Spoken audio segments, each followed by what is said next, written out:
যদি আমি অক্ষম হয়ে যাই, অকেজ হয়ে যাই, তাহলে আমার সংসারের কি হবে? Anxiety, family about, anxiety children about,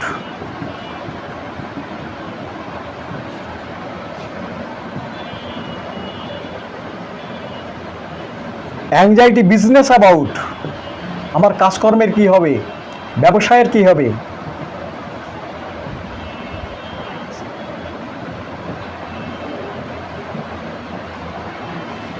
এই চিত্রগুলো চলে আসবে। আমরা এইগুলো যদি জানি, ক্ষতি কি বলুন? কোনো ক্ষতি আছে? উপকার ছাড়া কোনো ক্ষতি নেই। আমরা বিভিন্নভাবে জানব। রাস্টক্সকে যেভাবে চিত্রায়িত করা হয়েছে, হেনিম্যান সেভাবে করেননি। পরবর্তীতে এই যে ড্রাগ পিকচারের মাধ্যমে শুধু আমরা জানার চেষ্টা করেছি, সেটাও জানবো, সেভাবে আসতে পারে, কোনো নো ডাউট। প্রচুর পেশেন্ট ভালো হয়েছে সেই চিত্রে, কোনো অসুবিধা নেই। এই যে চিত্রটা আপনাকে জানালো, এইভাবে আমাদের কাছে আসতে পারে। এই যে ঢোকার চিত্র যদি আমি পেশেন্টের ভিতরে পেয়ে যাই, ক্লু যদি পেয়ে যাই,